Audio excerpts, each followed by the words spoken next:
अस्सलाम वालेकुम दोस्तों, मैं हूं राव कमर रिजवान और आप देख रहे हैं मेरा यूट्यूब चैनल। मेरे वालिद साहब खाते पीते खुशहाल घराने से थे। ज़रई ज़मीन थी और ज़ाती मकान था। इसके अलावा शहर में एक बड़ा जर्नल स्टोर भी था। गर्ज इतनी आमदनी थी कि हम लोग ऐशो इशरत की ज़िंदगी गुजार रहे थे। वालिद साहब इकलौते थे, कोई भाई था और ना बहनें। दादा दादी वफात पा चुके थे। अम्मी ने उनसे पसंद की शादी की थी, इसलिए ददियाल वाले अम्मी से कता ताल्लुक़ कर चुके थे। करीबी रिश्तेदारों का साथ ना होने के बावजूद अम्मी जान खुशो खुरम ज़िंदगी गुजार रही थीं। उन्हें अपने ख़ानदान से अलग हो जाने की कोई परवाह नहीं थी, क्योंकि शौहर की मोहब्बत से दामन मुराद भरा हुआ था। कभी के दिन बड़े, कभी की रातें। हम 6 बहन भाई थे। मैं सबसे बड़ी थी और मैट्रिक की तालिबा थी, बाकी छोटी क्लासों में थे। जब मेरी माँ पर बेवगी का पहाड़ टूटा तो वो सदमे से निढाल होकर बिस्तर पर पड़ गईं। अब मुझी को घर देखना था और तालीम भी मुकम्मल करनी थी। उन दिनों मेरी उम्र 16 बरस थी, मगर मैं अपनी हम उम्र लड़कियों से ज़्यादा बाशऊर थी। मुझको घर के हालात और वालिदा के दुखों का पूरा एहसास था। आम लड़कियों से मुख्तलिफ थी। मैं अपनी वालिदा को तसल्ली दिया करती थी कि माँ, घबराओ नहीं, मैं आपकी बेटी नहीं, बेटे जैसी हूँ। बस मुझे तालीम मुकम्मल कर लेने दो, फिर सब दुख दूर हो जाएंगे। माँ को मेरी ढारस से बहुत सुकून मिलता था। दर हकीकत मेरे सिवा कोई दूसरा उनको ढारस देने वाला था भी नहीं। वो समझने लगी थीं कि वाकई मेरी ये बेटी घर के दुखों का मदावा बनेगी। मैंने पक्का सोच लिया था कि शादी नहीं करूँगी जब तक मेरे भाई कमाने के लायक ना हो जाएंगे। सिर्फ पेट का दोज़ख ही नहीं भरना था, अपने बहन भाइयों को पढ़ाना भी था। वाले साहब के एक मुखलिस दोस्त इस बुरे वक्त में बहुत काम आए। मेरे भाई अभी छोटे थे, वो अब्बू का स्टोर नहीं चला सकते थे। अंकल वाहिद ने वो जनरल स्टोर अच्छे दामों हमसे ख़रीद लिया और रुपया अम्मी के नाम बैंक में डलवा दिया। इस तरह हमारा गुजारा होने लगा। जिस साल अब्बू फौत हुए, मैं मैट्रिक का सालाना इम्तिहान ना दे सकी, क्योंकि अम्मी ज़हनी परेशानी का शिकार होकर बीमार पड़ गई थीं। घरेलू मसाइल और अम्मी की देखभाल करने वाला भी कोई ना था। अंकल वाहिद से मैंने ही राब्ता किया, क्योंकि जनरल स्टोर बंद पड़ा था। 1 साल ऐसे ही मसाइल समेटते गुजर गया। ज़रई ज़मीन से आमदनी आना बंद हो गई। ज़मीन पर जो शख्स मुख्तार कार था वो मालिक बन बैठा, सारी पैदावार खुद रख लेता था। उसका मुकाबला कौन करता? उधर से आमदनी का आसरा भी जाता रहा। साल बाद दोबारा पर्चों की तैयारी करके मैंने मैट्रिक का इम्तिहान दे दिया। जी चाहता था कि कॉलेज में दाखिला ले लूं, मगर अभी हालात इजाज़त ना दे रहे थे। पढ़ाई को ना चाहते हुए छोड़ना पड़ा। नाचार मुलाजमत की तलाश करना पड़ी, क्योंकि इतना वक्त नहीं था कि पहले मैं ग्रेजुएशन करूं फिर भाई पढ़ें। उस वक्त फौरी तौर पर मुआशी हालात पर काबू पाने की ज़रूरत थी। 6 माह तक भाग दौड़ करके देख लिया भला मैट्रिक पास लड़की को क्या मुलाजमत मिलती थी। एक सहेली के अब्बू से मुलाजमत के लिए कहा तो उन्होंने मशवरा दिया, बेटी ऐसे मुलाजमत ना मिलेगी, तुम्हारी तालीम कम है, पहले FA कर लो और फिर नर्सिंग ट्रेनिंग ले लो, इस तरह तुमको किसी अस्पताल में नौकरी मिल जाएगी। मैंने उनका मशवरा मान लिया।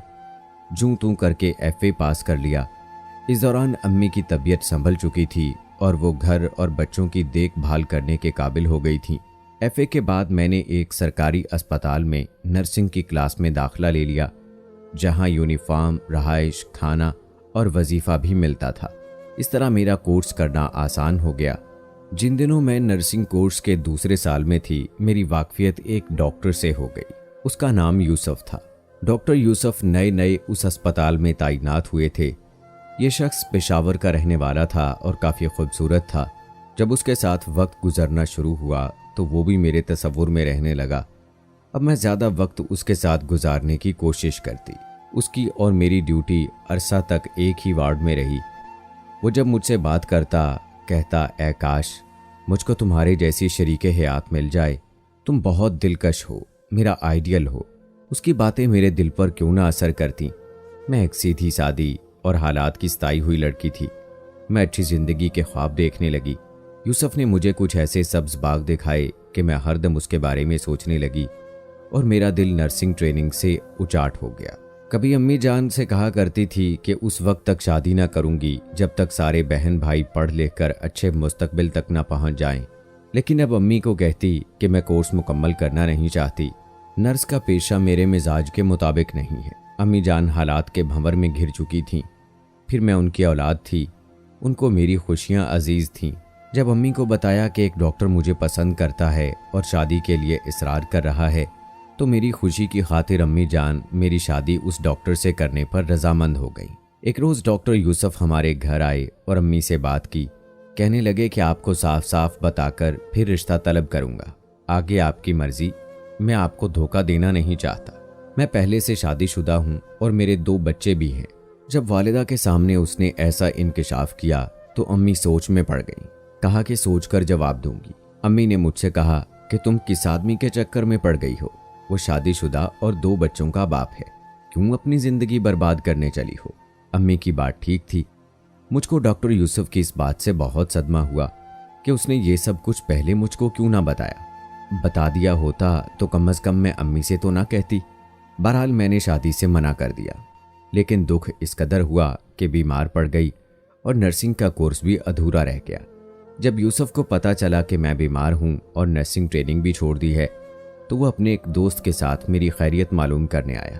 اس کا دوست بہت خوبرو اور نرم خو تھا۔ وہ ایک بزنس مین تھا اور اس کا نام محبت خان تھا۔ یہ لوگ تھوڑی دیر ہمارے گھر بیٹھ کر چلے گئے۔ 1 ہفتے بعد محبت خان نے مجھ سے رابطہ کیا اور کہا کہ تم یوسف کا خیال چھوڑ دو، وہ ایک دھوکے باز اور جھوٹا آدمی ہے، تم ایک اچھی لڑکی ہو، اگر چاہو تو میں تم سے شادی کرنے کے لیے تیار ہوں۔ تم میرے گھر جا کر پتہ کر سکتی ہو کہ میں غیر شادی شدہ ہوں اور بہت امیر آدمی ہوں۔ تم عیش کرو گی اور تمہارے گھر والوں کی بھی مدد کروں گا، تمہارے سارے بھائی سیٹ ہو جائیں گے، میں تم لوگوں کو حالات کے بھنور سے نکال لوں گا۔ اپنے لیے نہیں لیکن اپنے گھر والوں کی خاطر میں نے محبت خان کے بارے میں سوچنا شروع کر دیا۔ وہ دوسری بار ہمارے گھر آیا۔ مجھ سے چھوٹی بہن 10ویں کی طالبہ تھی، مجھ سے زیادہ خوبصورت تھی۔ میں حالات کی سختیاں سہتے ہوئے مرجھا کر رہ گئی تھی، لیکن علینا کسی نوخیز کلی کی طرح تھی۔ جب محبت خان کی اس پر نظر پڑی، وہ گہری نظروں سے اسے دیکھنے لگا۔ مجھے خیال آیا اگر محبت میری بجائے میری بہن سے شادی کر لے تو اچھا ہوگا، اس طرح میں اپنے چھوٹے بہن بھائیوں کے لیے زندگی وقف کر دوں گی، ماں بھی میرے جانے سے تنہا نہیں ہوگی اور چھوٹی بہن کو ایک اچھی زندگی مل جائے گی، وہ سیٹ ہو جائے گی اور وہ محبت خان کے ذریعے ہمارے کنبے کی مدد کر سکے گی۔ میں نے محبت خان کی طرف دیکھا، اس نے جیسے میرے ذہن میں آئے خیال کو پڑھ لیا۔ اس نے میری والدہ سے کہا، اگر آپ بڑی بیٹی کا رشتہ نہیں دینا چاہتی تو پھر چھوٹی کا دے دیں۔ اس پر میں نے فوراً اس کی ہاں میں ہاں ملائی۔ وہ بولا، اس بار جب میں آؤں گا گھر والوں کو ساتھ لاؤں گا اور وہ انگوٹھی پہنا کر جائیں گے۔ اس کے جانے کے بعد امی نے مجھ کو ڈانٹا کہ یہ تم کیا کرنے لگی ہو، ابھی علینا کی عمر ہی کیا ہے، تمہیں شادی کرنی ہے تو کر لو۔ میں ہاں کر دیتی ہوں لیکن علینا کی نہیں کروں گی، اسے میٹرک پاس تو کر لینے دو۔ میں نے امی کو خوب سمجھایا، ان کو باور کرایا کہ میں محبت خان سے شادی نہیں کر سکتی کیونکہ اس کو میرا اور ڈاکٹر یوسف کا سلسلہ معلوم ہے، ساری عمر اس کے ذہن سے یہ بات نہ نکلے گی۔ ممکن ہے شادی کے بعد وہ مجھ کو یوسف سے تعلق کے تانے دے اور پھر ہماری ازدواجی زندگی برباد ہو جائے۔ اگر وہ گھر والوں کو لانے اور علینا کو اپنانے پر راضی ہے تو آپ کو کیا اعتراض ہے؟ علینا ایک بزنس مین امیر آدمی کی بیوی بن جائے گی، وہ پرتکلف زندگی بسر کرے گی اور آپ کا ایک بوجھ بھی ہلکا ہو جائے گا۔ سوچئے ذرا، کیا ان حالات میں کوئی دوسرا اچھا رشتہ آپ کی کسی بیٹی کے لیے آ سکتا ہے؟ غرض ایسی باتیں کر کے امی کو راضی کیا۔ وہ بیچاری اس معاملے میں کسی سے مشورہ بھی نہ لے سکتی تھیں۔ ہمارے آس پاس کوئی دانا ہستی تھی ہی نہیں۔ جب گھر میں مرد نہ ہوں اور عورتوں کو ہی فیصلے کرنے پڑیں، پھر ایسے ہی فیصلے ہوتے ہیں۔ اس ہفتے محبت خان 2 خواتین کے ہمراہ آیا۔ اس نے ان میں سے ایک عورت کو اپنی والدہ اور دوسری کو بہن بتایا۔ وہ لوگ مٹھائی اور انگوٹھی بھی لائے تھے۔ علینا کے رشتے کے لیے ہاں کرنے میں امی سے زیادہ میں پیش تھی۔ غرض کہ انہوں نے محبت خان کے نام کی انگوٹھی علینا کی انگلی میں پہنا دی اور رسم کر کے چلے گئے۔ شادی کے لیے 1 ماہ کی مدت کا اصرار کیا۔ جب امی نے عذر کیا کہ ابھی تیاری کرنی ہے، لڑکی کے لیے چند جوڑے کپڑے بنانے ہیں، انہوں نے کہا کہ ہرگز آپ کسی قسم کا تکلف نہ کریں گی، ہم خود جہیز بھی دیں گے اور بری بھی بنائیں گے، زیور بھی دونوں طرف کا ہم ہی چڑھائیں گے۔ والدہ خوش ہو گئیں کہ شادی کا تمام خرچہ لڑکے والوں نے اپنے ذمے لے لیا ہے۔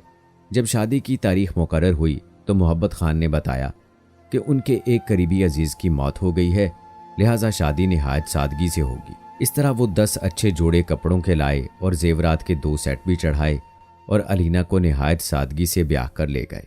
एक अहम बात बताती चलूं कि इस सारे मामले की खबर यूसुफ को ना थी। मोहब्बत खान ने सख्ती से मना कर दिया था कि हरगिज उसको मालूम ना हो, वरना वो ये शादी ना होने देगा। वो मेरा दोस्त है, मैं उसको अच्छी तरह जानता हूँ। गरीब लोग जानकर वो आप लोगों की इज्जत नहीं करता और मुझको भी मना करेगा कि इतने गरीबों में रिश्तेदारी मत जोड़ो, डर है शादी में कोई रुकावट ना डाल दे। हमने सादा दिली से मोहब्बत की, हर बात का एतबार किया और मैंने डॉक्टर यूसुफ को कुछ ना बताया। बहन की शादी को राज में रखा। यूं भी मेरा दिल यूसुफ से खफा था, उन दिनों उससे मिलती भी ना थी। खैर, शादी के बाद ही मोहब्बत खान अलीना को लेकर पेशावर चला गया। वहाँ से अलीना ने 3-4 बार फ़ोन पर बात की और हम सबको इत्मीनान दिलाया कि आप लोग पुरसकून रहें, मैं यहाँ बहुत खुश हूँ। वाकई मोहब्बत खान बहुत अमीर आदमी है। हम लोग बहुत जल्द हनीमून के लिए यूरोप जाने वाले हैं। 1 हफ्ते बाद अलीना ने फ़ोन किया, आज हम रवाना हो रहे हैं हनीमून के लिए और मैं आप लोगों को एयरपोर्ट से फ़ोन कर रही हूँ। वो दिन और आज का दिन, इस वाक़े को 20 बरस गुजर चुके हैं। आज तक फिर कभी अलीना का फ़ोन आया और न उसने राब्ता किया, न जाने वो कहाँ चले गए। मोहब्बत खान भी फिर कभी नहीं आया। जब अलीना के जाने के बाद 6 माह तक उससे राब्ता ना हुआ तो मैंने डॉक्टर यूसुफ से राब्ता किया, तमाम अहवाल बताया तो वो परेशान हो गया। उसने कहा, तुमने मुझको पहले क्यों ना बताया? मैं हरगिज़ तुमको मोहब्बत खान से रिश्तेदारी ना जोड़ने देता। वो हमारे शहर का आदमी ज़रूर है, लेकिन वो एक स्मगलर था। वो अच्छा आदमी ना था। उसने इस तरह पहले भी 2-3 शादियां की थीं। पहले मुझे मालूम ना था, लेकिन अब किसी ने बताया है कि वो यूं ही शादियां करता था और फिर उन लड़कियों को दूसरे मुल्कों में फ़रोख्त कर देता था। यूसुफ की ज़ुबानी ये सुनकर मेरे पैरों तले से ज़मीन ही निकल गई। मैं मज़ीद तस्दीक की खातिर उसके पास चली गई। उसने कसम खाकर कहा कि ये सच है, मोहब्बत खान सिर्फ ज़रूरत के तहत उसके पास आ गया था। वो अस्पताल में अपने किसी अजीज़ का इलाज कराने आया था। जब मैं तुम्हारे घर अयादत को आने के लिए तुमसे फ़ोन पर बात कर रहा था, वो पास मौजूद था। उसने फ़ोन पर बात सुनी थी। उस वक्त मेरे पास गाड़ी ना थी, तभी उसने ऑफ़र कर दी कि चलो मैं अपनी गाड़ी में ले चलता हूँ। लेकिन मैं नहीं जानता था कि उसके दिल में क्या है। अगर जानता कि तुमसे रिश्तेदारी हो जाएगी तो कभी उसको तुम्हारे घर लेकर ना आता। यूसुफ बेचारा हमारे लिए बहुत दुखी और परेशान हुआ था। उसने मोहब्बत खान का मालूम करने की भरपूर कोशिश की।